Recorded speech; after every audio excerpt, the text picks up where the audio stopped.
The phrase God as we understand Him is perhaps the most important expression to be found in our whole AA vocabulary.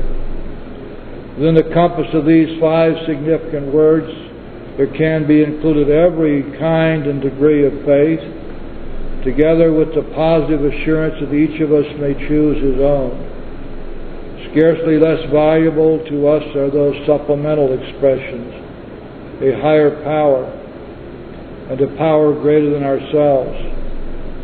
For all who deny or seriously doubt a deity, these frame an open door over whose threshold the unbeliever can take his first easy step into a reality hitherto unknown to him, the realm of faith.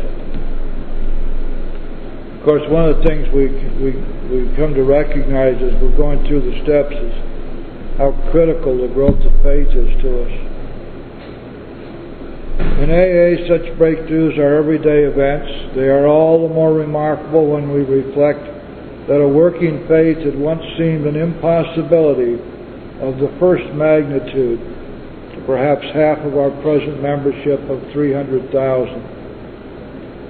To all these doubters has come the great discovery that as soon as they could cast their main dependence upon a higher power, even upon their own AA groups, shame on you, Bill, they had turned that blind corner which had always kept the open highway from their view.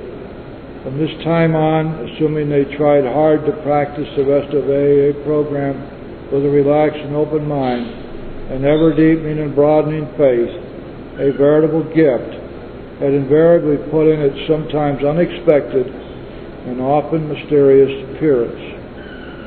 And of course, we hear that all the time from people telling their stories, tell us how this happened to them. We much regret that these facts of AA life are not understood by the legion of alcoholics in the world around us. Any number of them are bedeviled by the dire conviction that if they ever go near AA, they will be pressured to conform to some particular brand of faith or theology. They just don't realize that faith is never a necessity for AA membership. It doesn't say it's not a necessity for recovery. It says not a necessity for membership. You don't have to have faith to join. And we have no religious test here. That sobriety can be achieved with an easily acceptable minimum of it, and that our concepts of a higher power and God as we understand Him afford everyone a nearly unlimited choice of spiritual belief and action. How to transmit this good news is one of our most challenging problems in communication, for which there may be no fast or sweeping answer. Perhaps our public information services could begin to emphasize this all-important aspect of AA more heavily. And within our own ranks, we might well develop a more sympathetic awareness of the acute plight of these really isolated and desperate sufferers. In their aid, we can settle for no less than the best possible attitude and the most ingenious action that we can muster. These next 2 paragraphs are most instructive because they blow right out of the water some of the deeply held convictions around these rooms. You can also take a fresh look at the problem of no faith that it exists right on our own doorstep. Though 300,000 did recover in the last 25 years, maybe 500,000 more have walked into our midst and then out again. No doubt some were too sick to make even a start. Others couldn't or wouldn't admit their alcoholism. Still others couldn't face up to their underlying personality defects. Numbers departed for still other reasons. Yet, we can't well content ourselves with the view that all these recovery failures were entirely the fault of the newcomers themselves. Perhaps many didn't receive the kind and amount of sponsorship they so sorely needed. We didn't communicate when we might have done so. So we AAs failed them. Perhaps more often than we think, we still made no contact at depth with those suffering the dilemma of no faith. Certainly none are more sensitive to spiritual cocksureness, pride, and aggression than they are. I'm sure this is something we too often forget. In AA's first years, I all but ruined the whole undertaking with this sort of unconscious arrogance. God, as I understood Him, had to be for everybody. Sometimes my aggression was subtle and sometimes it was crude. But either way, it was damaging, perhaps fatally so, to numbers of non-believers. Of course, this sort of thing isn't confined to 12-step work. It's very apt to leak out into our relations with everybody. Even now, I catch myself chanting that same old barrier-building refrain, do as I do, believe as I do, or else. Going down to the bottom of the next paragraph, quite unspoken yet implicit in everything they said was the same idea. Folks, listen to us. We have the only true brand of AA, and you better get it. Let's go down on page 254. My own spiritual awakening had given me a built-in faith in God, a gift indeed. But I had been neither humble nor wise. Boasting of my faith, I had forgotten my ideals. Pride and irresponsibility had taken their place. By so cutting off my own light, I had little to offer my fellow alcoholics. Therefore my faith was dead to them. At last I saw why many had gone away, some of them forever. Therefore faith is more than our greatest gift. Its sharing with others is our greatest responsibility. So may we of AA continually seek the wisdom and the willingness by which we may well fulfill that immense trust which the giver of all perfect gifts has placed in our hands.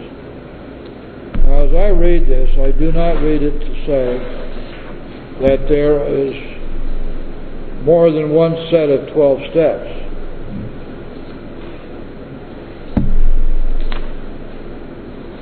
What I do read it to say is that there is more than one conception of God. Many, many more. And the dilemma of no faith means precisely what it says, because the fourth chapter is designed to deal with that.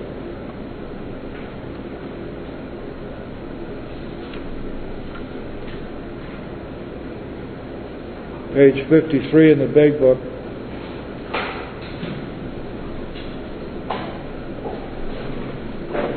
Second paragraph. When we became alcoholics, crushed by a self-imposed crisis we could not postpone or evade, we had to fearlessly face the proposition that either God is everything or else He's nothing. God either is or He isn't. What was our choice to be? That's the definition of the second step. Going on now. Arrived at this point, we were squarely confronted with the question of faith. We couldn't duck the issue.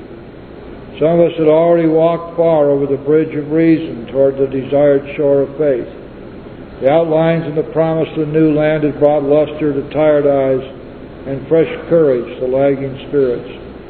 Friendly hands had stretched out in welcome.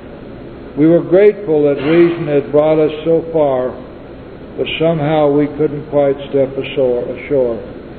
Perhaps we'd been leaning too heavily on reason that last mile, and we did not like to lose our support. And it goes on later to say that we will find a new land of faith by taking a leap of faith. We have to step ashore.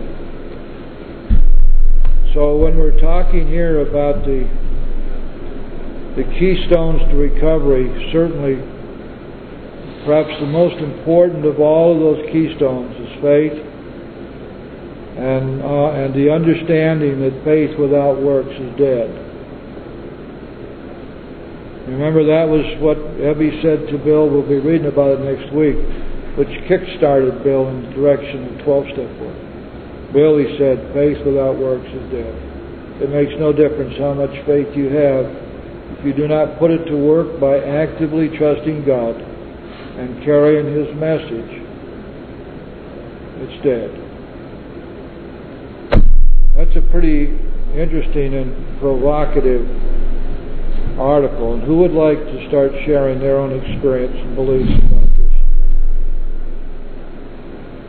Before we get into sharing, before I forget, Marilyn, I need a couple of copies of the 12 Steps for Christians, and a copy of the 12-Step Guide, and a copy of the 4-Step Guide. Who'd like to start sharing?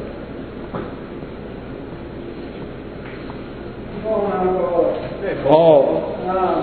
Actually, just a couple of days ago, I was in a meeting, and somebody was sharing how they could not fathom the idea of a power greater than themselves. Just, to them, absolutely no way they could come to terms with that idea. And I spoke to the guy after the meeting, just talking to him, giving him a suggestion to read the book and pay careful attention to the 4th chapter, and maybe that would help him, and to pray for the willingness to believe in it. And I started talking with him more and more, and he was talking about, I told him about his conception was that the power was within himself, and he needed to find his better self, and that's what he believed in. And I told him that I read the passage in the big book where it says in the final analysis that's where we find God is deep down within ourselves, that idea is there, and it's a part of our makeup. But I kept talking to him, and he really, I think, is going to have a really tough time coming to believe that there is a power that's greater than himself. And, I know you had talked about a group of people who thought, that felt they worked the steps and they found their better selves. And I just don't understand that because, to me, I can't help it unless they can find a power greater than themselves. If they can't believe that fundamental belief, I don't know really what I can personally do to help them other than tell them to pray to that end. And if they're unwilling to pray to that end, because this fellow was telling me he was a Buddhist, and that goes against his belief system. That whatever brand of Buddhism, or maybe Buddhism in general, just does not believe in any power greater than themselves, and that it can only be found within themselves. Maybe he's wrong about that. I don't know much about it, but I'm just stuck on that. How do you help somebody who just will not believe in a power greater than themselves? Well, let's see who's got an answer. Yeah. My name is Jeff. And as you were sharing, I was thinking of the 12 by 12, the story of Ed, and it was tradition 3, I think, where Ed had a problem with God, and his group tolerated him, and it's like he kept drinking. As time go by, he stayed sober, but still, they were just waiting for him to get drunk. And then he got a job out of town, a sales job, and he ended up telegramming back for money that had gone out, and nobody went to the 12-step call that would teach him humility or something. But he did come back, and he got back in the thing on his own, and he helped many people after that. And that bottom, and then what we read tonight, my way I come from tradition too, the spirit of evolution, man. You know what I mean? Right up there, primordial super, and humility, and every day is learning something. I think I got it, and I don't. The things that go around the rooms and open-mindedness, but I had to hit the bottom in order. You know what I mean? So it's just confronted with that, and it's just private. It was in the meeting, and I was thinking what you were sharing too, where this guy talked about Jesus as his higher power, and another man couldn't stand it, and he got up and walked out.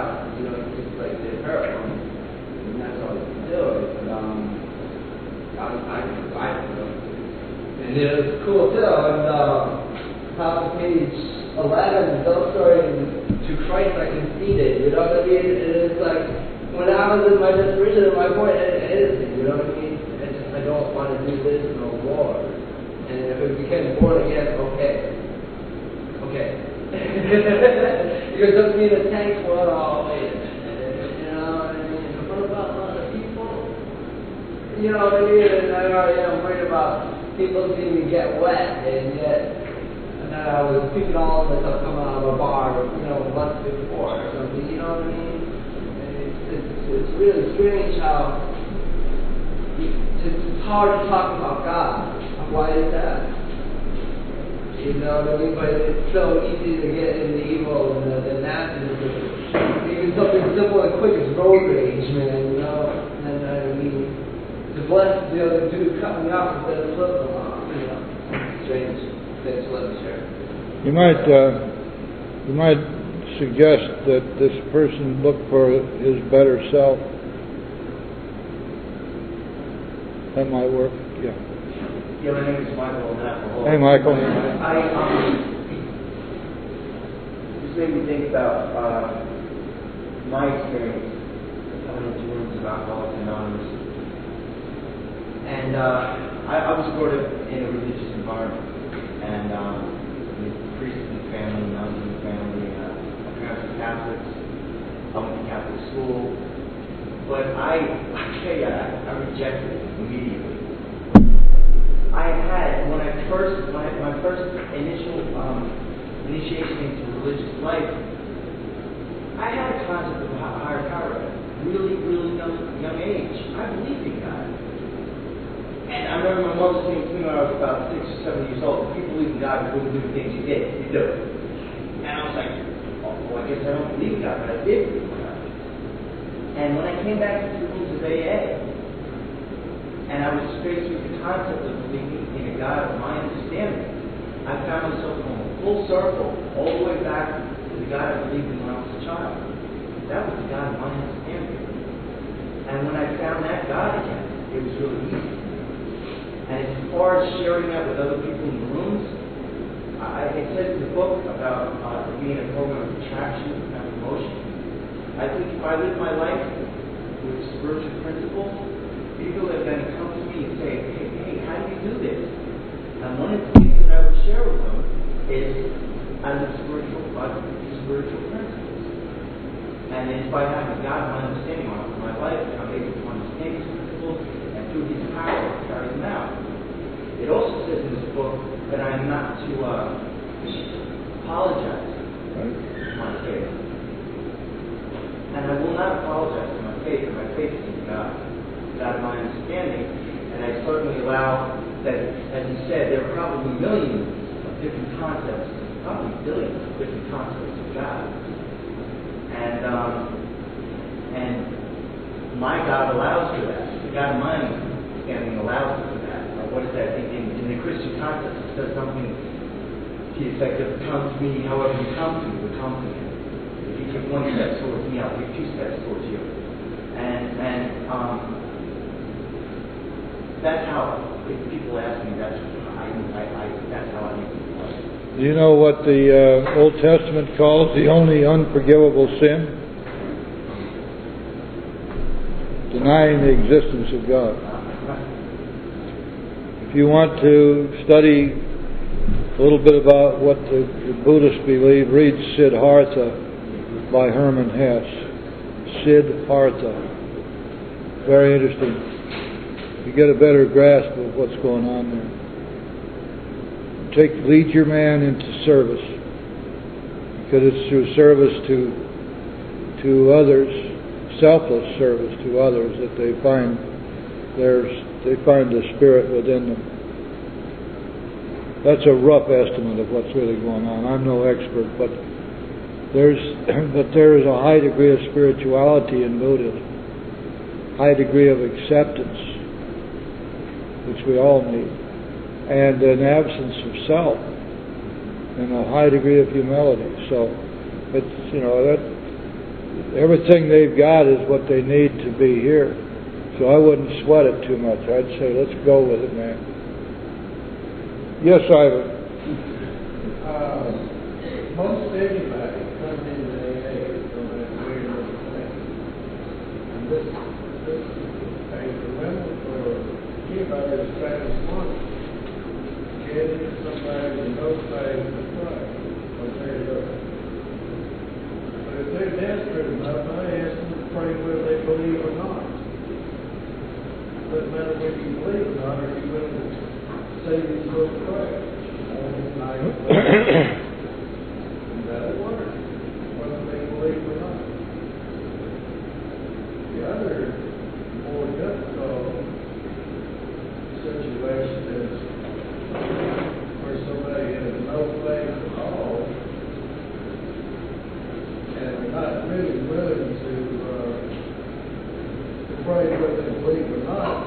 And my argument there is that if they have any wish outside of themselves for other people and for a better world and that sort of thing, it would make them feel better when they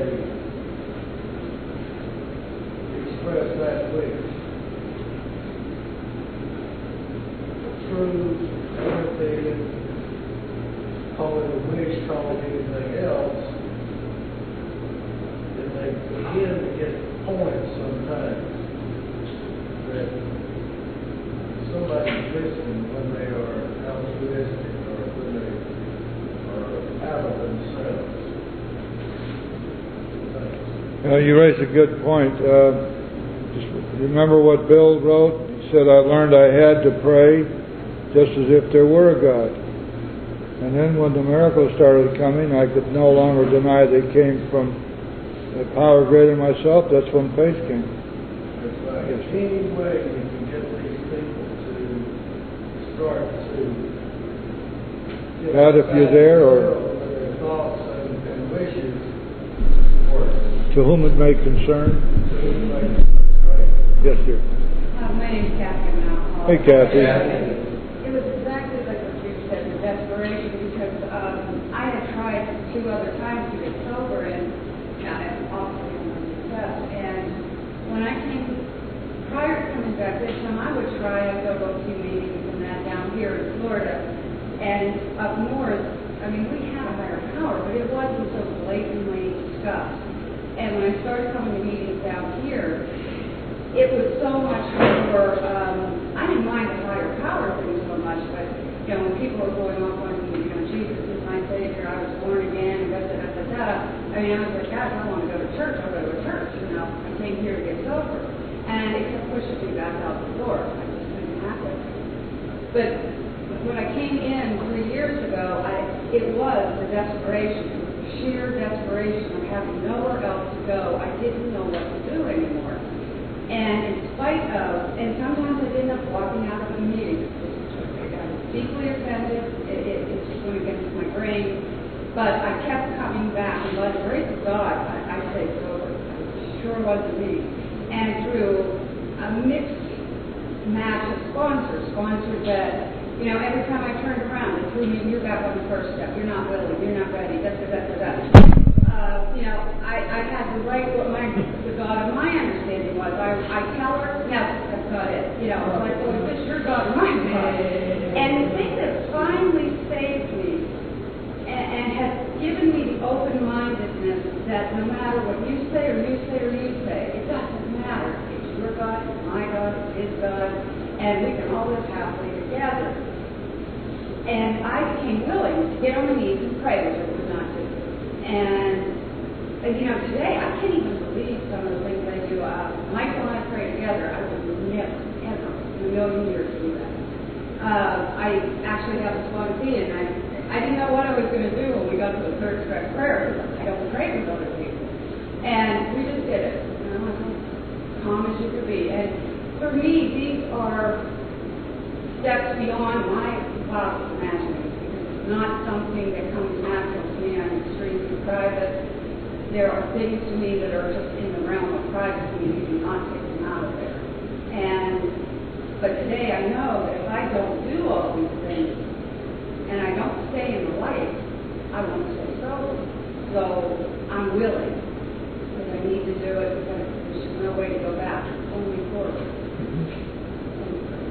Good, thanks, Kathy. Who's next, man? And it's good stuff. I got that. The first time I read that quite a few years ago, either he is or he isn't. I mean, that's still my dilemma today, you know. I don't get into the religious thing. I am a practicing Buddhist and whatever take you want. You know, I'm also by birth a Jew, and it was amazing this morning. I went to Sabbath morning services, and it was a line of prayer, and it's like, it says, He has many names, but there is one. God, that's AA right there. I was floored. And to some sort of grace, I'm humbled to be a member of Alcoholics Anonymous, that they have that take on it. I know quite a few gentlemen for quite a few years in the program, and I don't know what their conception of God is, but I know they believe in God. You know, it used to bother me too. Growing up as a Jew, the word Christ, to see a cross means different from what a Christian would perceive it to be. And, but ultimately for myself, I had to see what was wrong in my take of it. Lack of respect and tolerance. But my dilemma today is still faith. It is a daily challenge. It's so easy when things go my way. And I remember the first person I sponsored, I would do as I do, I would say as I do. That didn't work very well for me, Chip. It just doesn't work. It doesn't work. And you're right. I thought I was an atheist. I was really agnostic. And then to be confronted that my kind of faith that I've always believed in, how I believed in things, was my problem. So I'm in the process of relearning what faith means, and trust, and all these things. And as you would say, Jim, what the hell am I waiting for? And it's just a miraculous thing. And it's tough. Because I've been there with no faith, and the Bill story, I attempted to kill myself many times. And so, I don't know, I'm just rambling. I'm very grateful to be here. Thank you. Thanks, Coach. Anybody have an opinion on how we come to understand God? What is the God of your understanding, and how does it come about? Yeah, my name's Tom.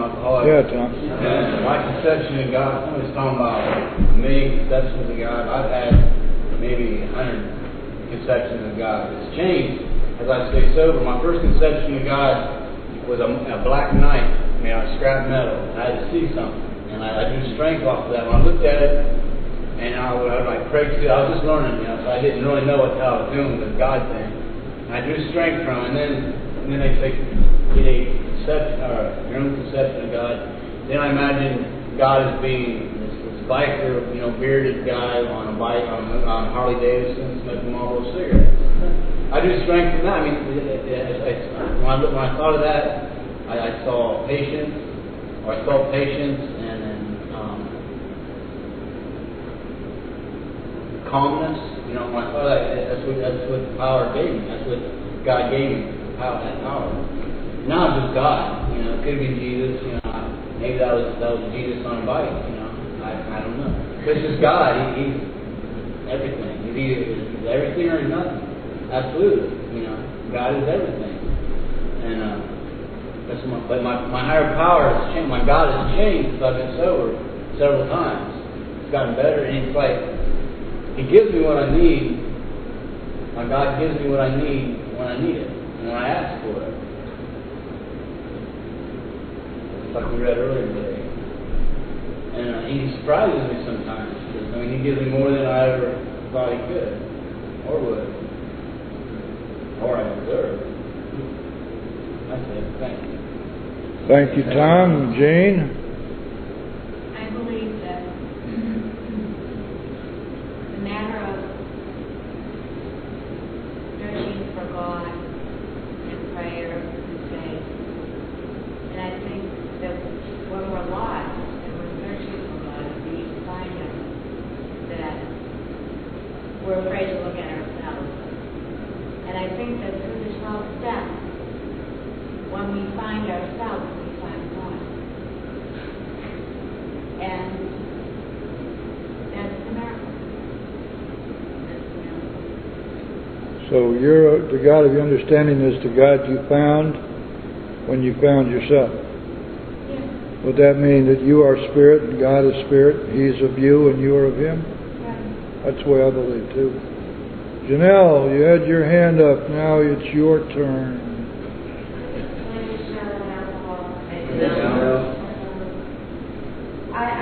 That's pretty, that's where I ended up with God and Spirit and Mind and Spirit. But when I started with that, I never had a God that took on like a human form or a person, like it was more like an energy.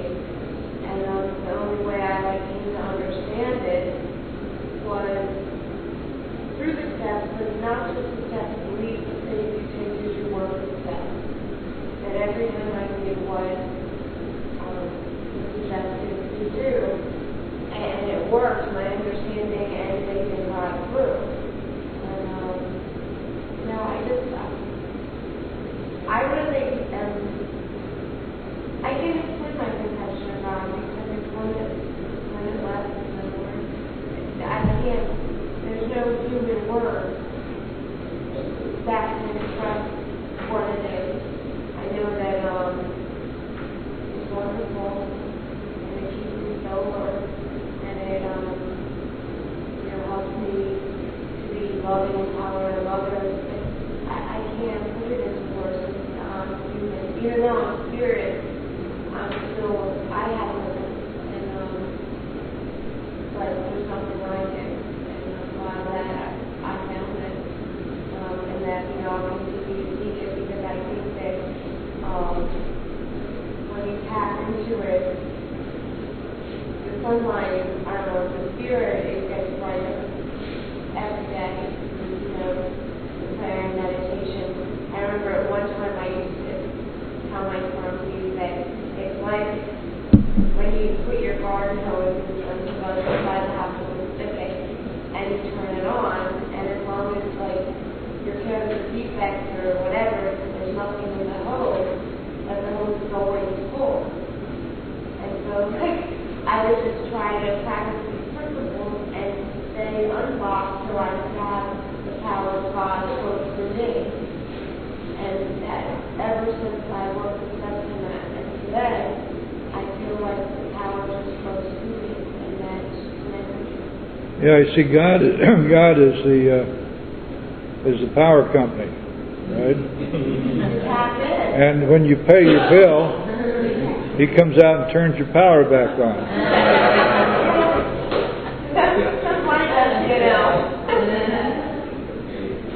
Marilyn. Hi, I'm Marilyn. I'm an alcoholic. My conception of God this time around is kind of changed a little bit in the fact that although I believed in God for 25 years, my belief today is that God wants me sober, which I didn't believe for all of those 25 years, because it was definitely not my idea to get sober. My idea was to keep drinking. So I know it was definitely outside of me to get sober. That was not my idea at all. And I also believe that I've traded, in order to do that, I've traded my life for a life where I will help others to get sober. So God's will for me is to stay sober so that I can help others to get sober. And I believe that I just kind of traded my life for that. Whatever else it could have been, it was mine. And as far as I believe that God speaks to us when we ask Him. Like on page 69 in meditation, we ask God what we should do about each specific matter. The right answer will come if we want it. So my sponsor, for instance, had me write a prayer out to God about a specific matter that I was having trouble with. And the prayer just came, and it just came of what my problem was, and then I prayed a prayer and the answer will come. So it's just a matter of opening up that power that wants me sober and wants me to help other people to get sober. And that's my goal today. That's why I say it's changed a little, because when I first got my belief in my God, it wasn't like I think I'm going to become this type of a person and then help alcoholics. That was definitely not my idea. But today, my conception of God is that I really have traded my life for that purpose. That it? Sit. Give yourself a gold star. Oh, Yeah, life is like God's football team. We've all been drafted. to the alcohol. You either get on board the team and start playing, or you get put on waivers. How about? We're not the bears, we're the beers. Well, how about, yeah. No, that said biker with a beard. Actually, it's the black Jesus with riding a Harley. But some people think of God as that guy in the ceiling of the Sistine Chapel, reaching out to touch Adam's finger, with the gift of life. And that was Michelangelo's conception of God. Although I think he probably did it more to satisfy his patrons than he was expressing his own beliefs. How about this? The God of your understanding may very well be the God you have experienced working in your life. Anybody identify themselves with that? How else do you describe God except through your experience of God? I was told by someone after many different sponsors who said, I'll take you 1, 2, 3. Don't take a year and a half to get through the first 3 steps. He said, we need the AA police. I'm not sure if I've ever gotten them all done or not, the way they went about it. Anyway, he said to me, the God of your understanding, write down the characteristics of that you would want in the God of your understanding. And it was easy. I just started jotting down some things, and he knows me pretty well. He's looking at it and he said, do you recognize anyone in all that? And so I go back and I start looking at it and I said, yeah, it kind of sounds like me. The ideal of me, at least. And he says, that's what you're understanding. So in essence, he was saying what you're saying, that if I am God and God is me. I hear what he was saying. You realize it's total nonsense. Huh? If I had got it where I wanted, the things I wanted God to be, he'd let me drink. If I could make up my God, he'd let me drink.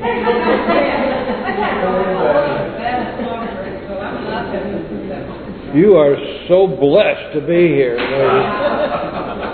God. Michael. Yeah, Michael. It's funny. I was sitting here and it got in my understanding. It's like to listen to everyone's idea. The guy of my understanding is like he loves when you talk about it. He just loves it. It's like the guy of my understanding is like the ultimate ego. He just loves it. He loves us and he loves the whole thing. He just love. Great guy, wonderful being. But the concept that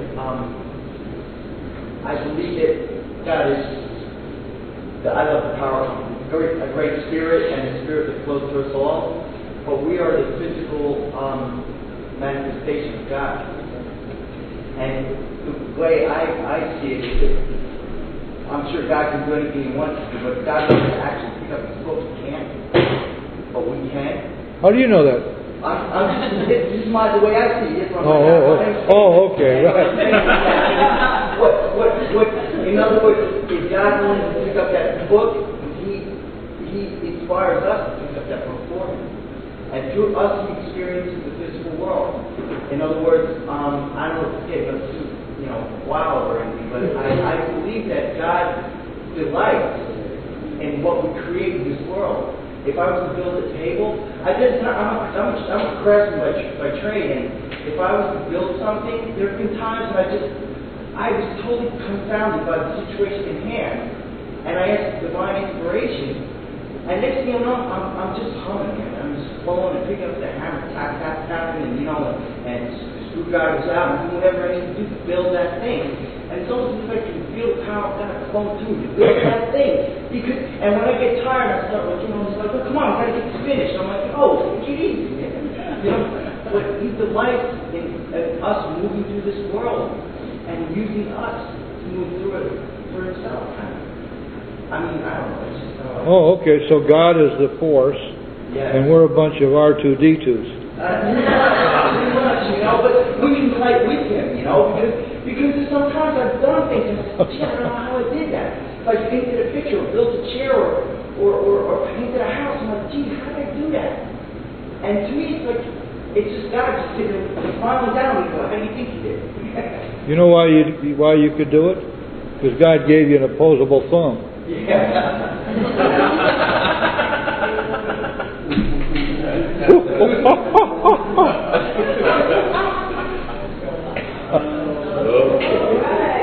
From the sublime to the ridiculous. Huh? Where are you going, Marilyn? Well, you better collect the rent because we're about to adjourn. So still, you don't get to move yet.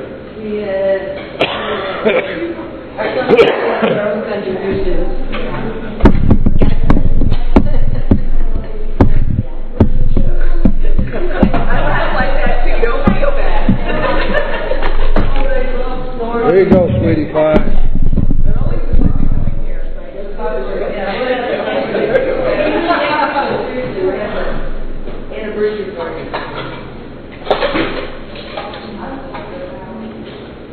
You all through with that, Marilyn? Anybody got anything they'd like to say? Any irresistible impulses, otherwise known as burning desires? Well, if I can manage to get up out of this chair, we'll say the Lord's Prayer.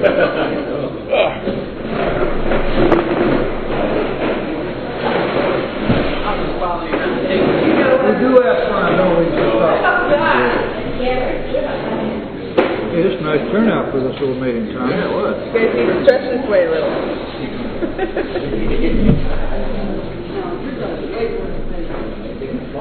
How about that guy over there? Let this circle represent the unity of our fellowship. Have a moment of silence for those who are still suffering. And then we'll say the Lord's Prayer together.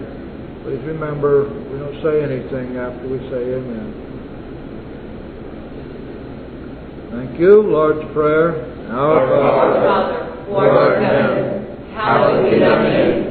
Thy kingdom come, thy will be done, on earth as it is in heaven. Give us this day our daily bread, and forgive us our trespasses, as we forgive those who trespass against us. And lead us not into temptation, but deliver us from evil. For thine is the kingdom, the power, and the glory, forever and ever. Amen. Thanks all for being here. Please stick around and help Marilyn clean up. Yeah.